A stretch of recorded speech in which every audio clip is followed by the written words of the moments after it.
Chapitre 23. L'aimant. La famille solaire fut créée, comme le furent et le seront toutes les autres familles stellaires.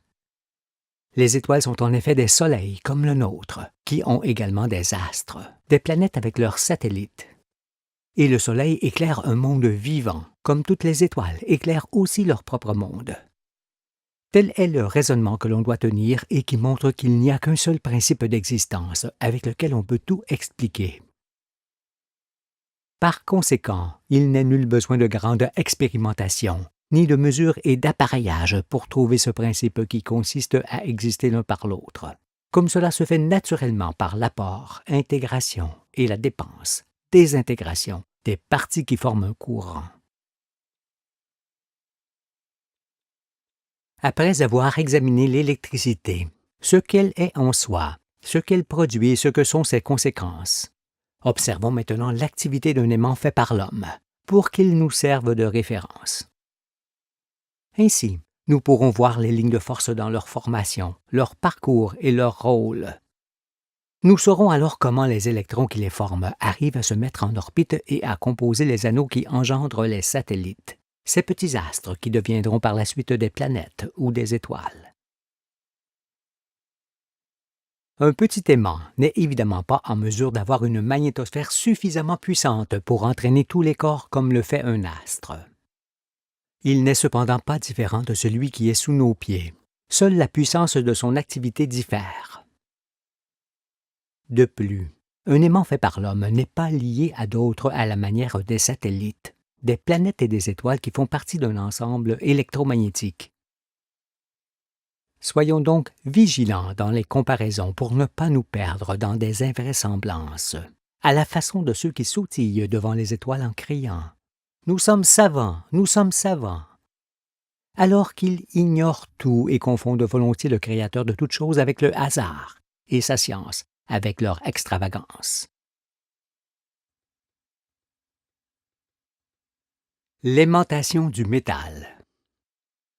Nous savons qu'un solénoïde est un fil métallique enroulé en hélice sur un cylindre qui, parcouru par un courant, crée un champ magnétique comparable à celui d'un aimant droit.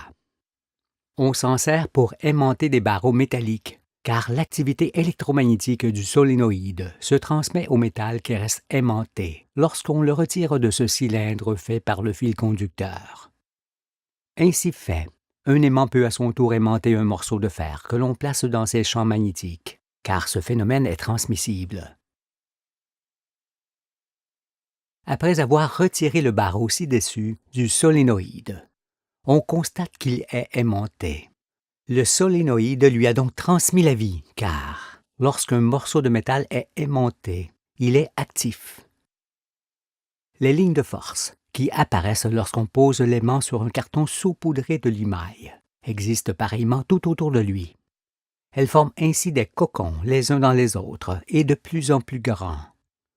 On peut aussi les imaginer comme des étages de lignes de force qui encerclent les aimants, pouvant être planétaires. Un aimant a toujours deux pôles distincts. Le pôle nord qui se forme par le départ des lignes de force et le pôle sud qui se forme par leur arrivée. Le pôle nord est donc émissif, positif, et le pôle sud réceptif, négatif.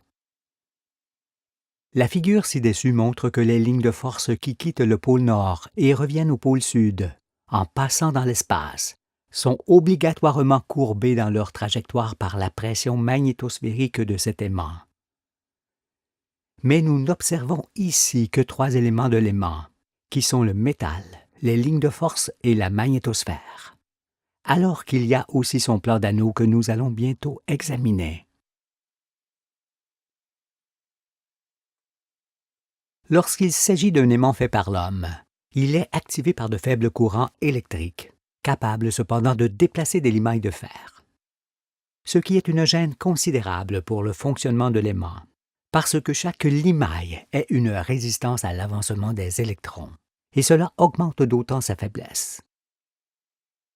Comme on le voit sur la première figure, lorsqu'un corps en ferro-nickel par exemple est placé dans les champs magnétiques d'un aimant, il s'aimante à son tour et reste aimanté lorsqu'il est retiré de ses champs, L'aimant remplace donc le rôle du solénoïde. Mais les scientifiques, eux, disent que les lignes de force de l'aimant préfèrent passer dans ce corps plutôt que dans l'espace. Cela est inexact, car en sachant que les électrons s'accrochent sur le métal grâce à leur magnétosphère, on ne peut plus penser que ces lignes de force ont un choix. Disons plutôt qu'elles sont obligées de se dévier sur ce corps métallique à cause des électrons qui s'accrochent sur lui et sur tout conducteur. Maintenant, imaginons que l'on redresse l'aimant courbé de la figure ci-dessus, jusqu'à ce qu'il soit droit. Cette fois, on voit les lignes de force passer tout autour de lui, comme elles le feraient si on en faisait une sphère semblable à la figure de droite. Si donc le petit corps de fer carré s'aimante dans les champs des lignes de force de l'aimant courbé, il est certain qu'un corps semblable et rond s'aimantera pareillement s'il est placé dans les champs d'un aimant sphérique, tel le second dessin. Je vous demande de porter une vive attention aux images ci-dessus, parce que, sur celle des deux sphères, nous pouvons déjà imaginer une planète et son satellite, ou encore la Terre et la Lune, ou le Soleil et la Terre.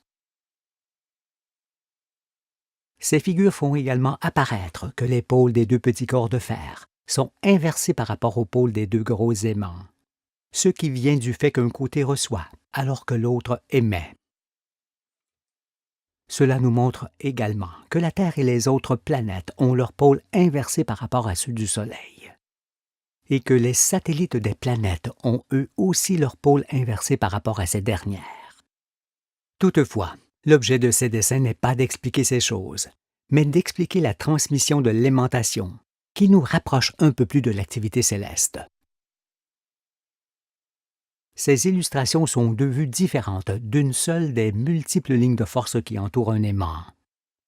Celle de droite montre que la magnétosphère est une force centripète qui inflige une courbure constante à la trajectoire de cette ligne électrique, ce qui l'oblige à décrire cette grande boucle dans l'espace, depuis l'hémisphère nord jusqu'à l'hémisphère sud. La figure de gauche montre, quant à elle, que les lignes de force engendrent un anneau sur le plan perpendiculaire, à l'aplomb de l'équateur. Mais il faut imaginer ces lignes de force nombreuses, côte à côte, tout autour de l'astre, et entraînées ensemble par le mouvement de rotation de ce dernier.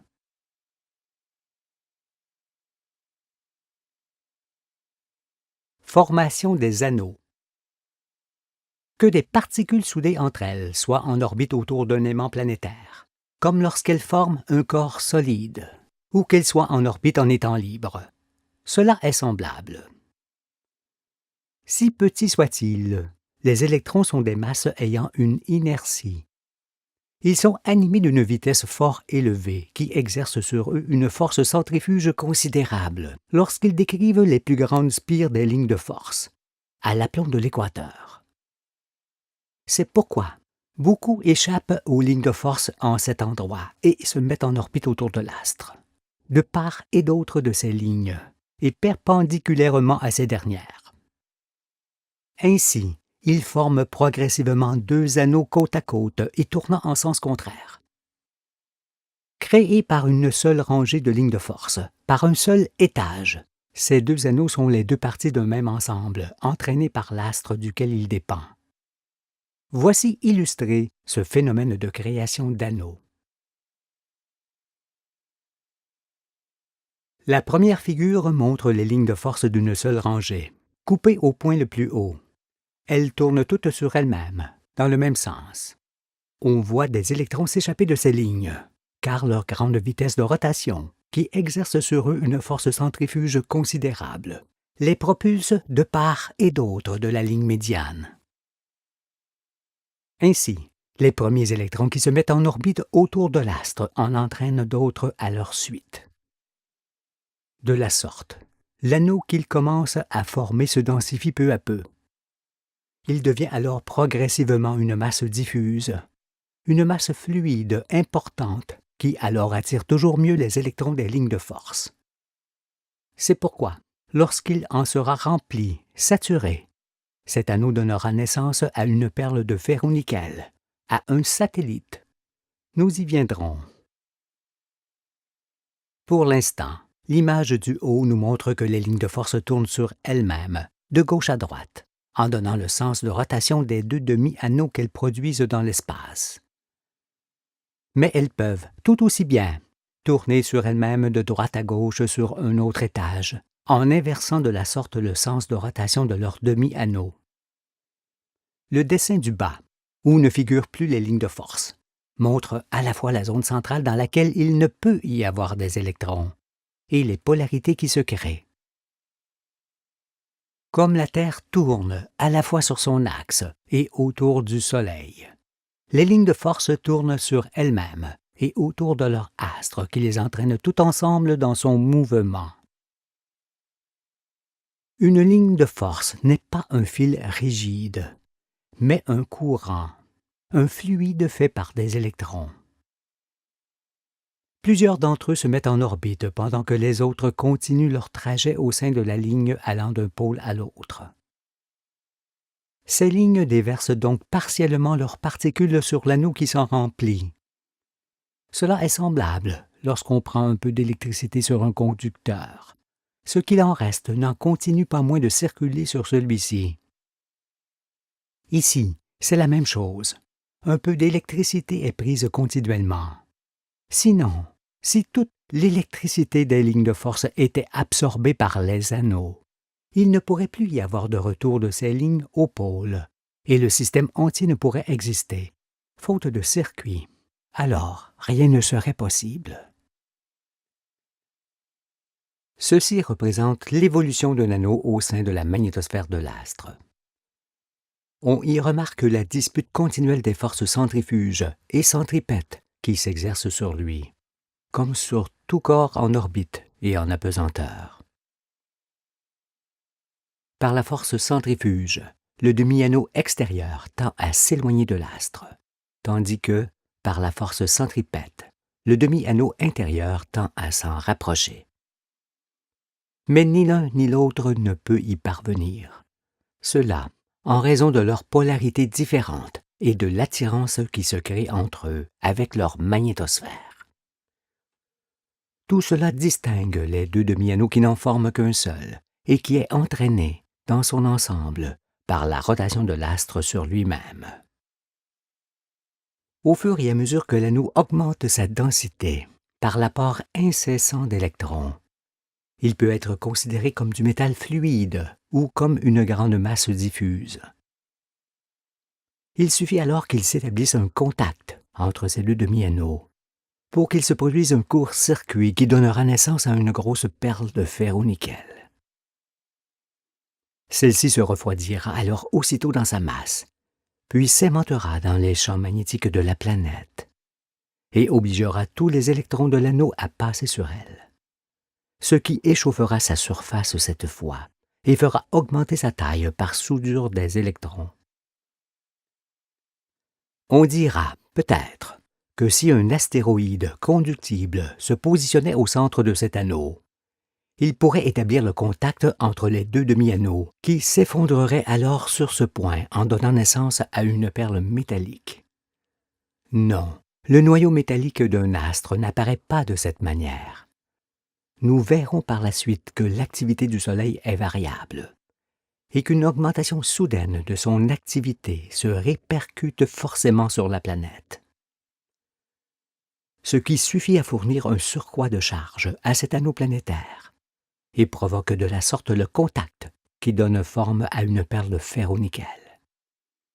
Celle-ci est un petit satellite dont nous suivrons la croissance.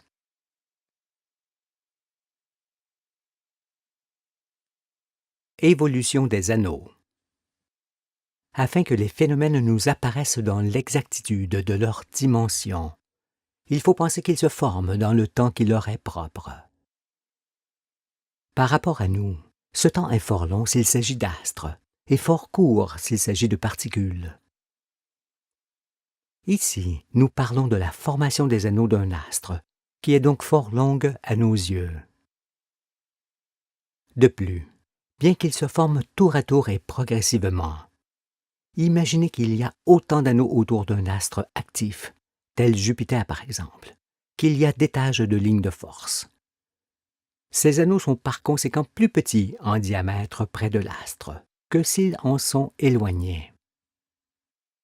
Nous voyons ici que les lignes de force ne partent pas essentiellement autour du pôle nord dans l'espace, mais quasiment sur tout l'hémisphère nord et reviennent sur tout l'hémisphère sud après avoir engendré les anneaux.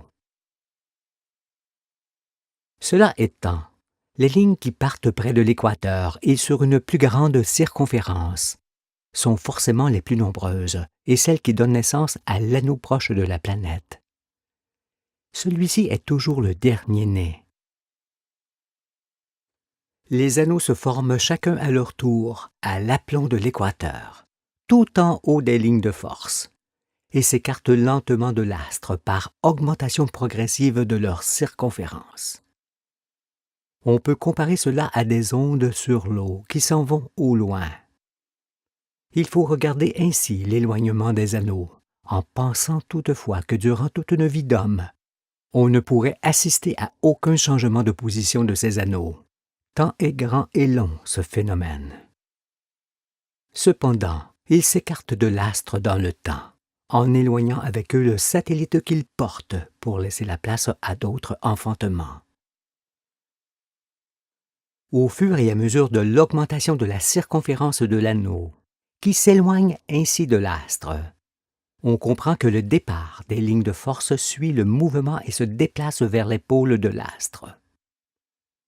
C'est pourquoi, et ainsi que la figure le représente, les lignes les plus anciennes sont celles qui entourent les pôles. Elles sont aussi celles qui portent les électrons sur le plus lointain des anneaux, qui est aussi le plus ancien et le plus grand. Les anneaux se forment progressivement dans le temps, les uns à la suite des autres. Un premier anneau apparaît près de la planète, et il donne naissance à un satellite. Puis, il s'écarte lentement par augmentation de diamètre en amenant le satellite avec lui. À la suite de quoi, il se forme un deuxième anneau et un deuxième satellite, puis un troisième, et ainsi de suite. L'astre entraîne ses anneaux dans sa rotation, et c'est forcément le plus proche de l'astre qui tournera le plus vite. Cela, parce que plus les anneaux sont éloignés, plus les électrons mettent du temps pour effectuer une révolution entière, en raison de l'augmentation de la circonférence.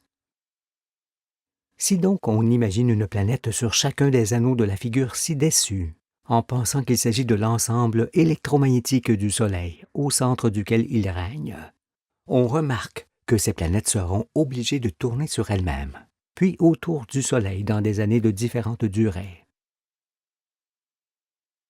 Du fait qu'elles sont des résistances électriques, plus les planètes absorbent les anneaux, plus elles sollicitent le Soleil. Ce qui a pour effet de faire descendre d'autant sa magnétosphère sur lui et de l'activer en conséquence, comme ce sera expliqué.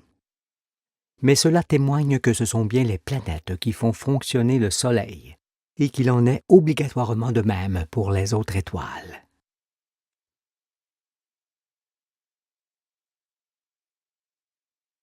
Le nombre d'anneaux et de satellites.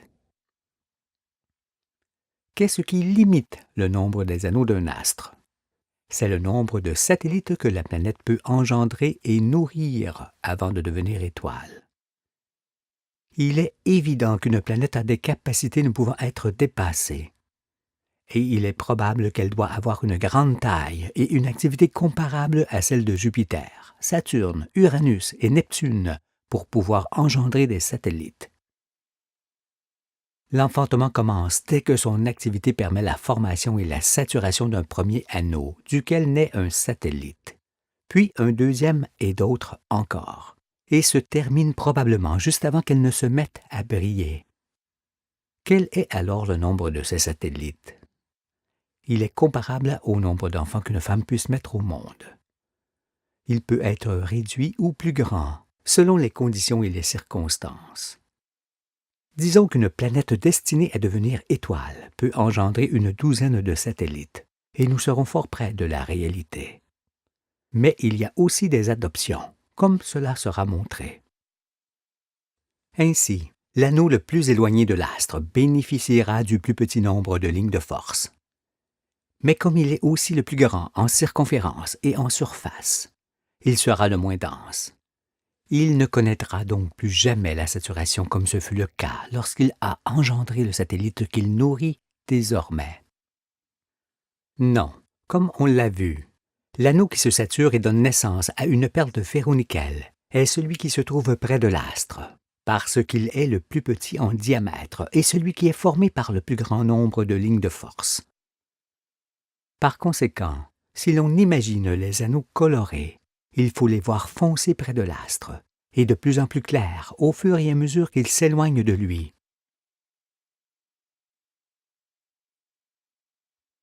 L'interdépendance des aimants.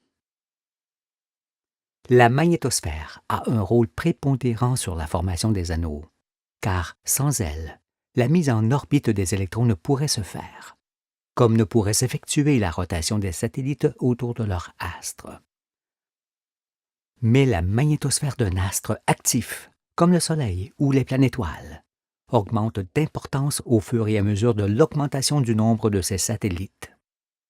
En effet, le satellite se nourrit de l'anneau. À son tour, l'anneau se nourrit des lignes de force, et celle-ci de la magnétosphère qui descend d'autant sur la planète. De ce fait, le satellite absorbe indirectement la magnétosphère de la planète qui lui a donné naissance. On en conclut alors que plus un astre a de satellites, plus puissante est sa magnétosphère. Et celle-ci croît encore proportionnellement à la croissance de ses satellites.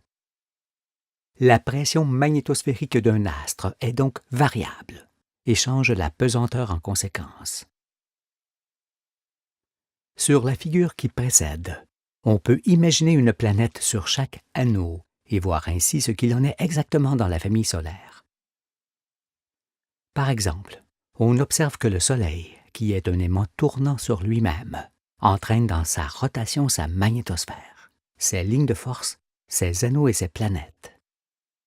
On remarque aussi que ces anneaux, formés de 2 demi-anneaux tournant en sens contraire, participent à la rotation des planètes sur leur axe, et que les planètes, avec leur propre champ d'anneaux, sont inclinées par rapport au plan des anneaux du Soleil. Il est en effet impossible que l'axe des planètes soit perpendiculaire à ce plan, sinon leurs anneaux se mêleraient aux anneaux du Soleil sur lesquels elles évoluent, ce qui ne peut se produire. On voit ainsi que tout est lié dans une famille stellaire. En effet, les astres ne peuvent exister seuls, pas plus que les membres d'une famille humaine n'existent seuls. L'activité électromagnétique d'un astre ne concerne donc pas seulement cet astre, mais l'activité de tout un ensemble d'astres auxquels il appartient. Ce qui, disons-le encore, est semblable aux familles humaines. Car le principe d'existence des astres que nous étudions est le principe d'existence de tous les corps et de toute composition de corps de l'univers. Vous trouverez les réponses aux questions que vous vous posez. Pour l'instant, et afin que tout cela reste clair, imaginez le satellite naître de l'anneau de la planète, dans lequel il puise ce qui est nécessaire à sa croissance. Voyez ensuite cet anneau lui-même puiser dans les lignes de force qui l'alimentent. Puis les lignes de force puisées dans la magnétosphère qui descend abondamment sur la planète. Puis la magnétosphère de la planète puisée dans celle du Soleil. Celle du Soleil dans celle de la galaxie. Et cette dernière puisée dans l'espace intergalactique. Ainsi, il vous apparaît d'où viennent les astres, et dans la formation desquels tous les éléments de l'univers sont impliqués. Ce qui indique que nous sommes sur la bonne voie.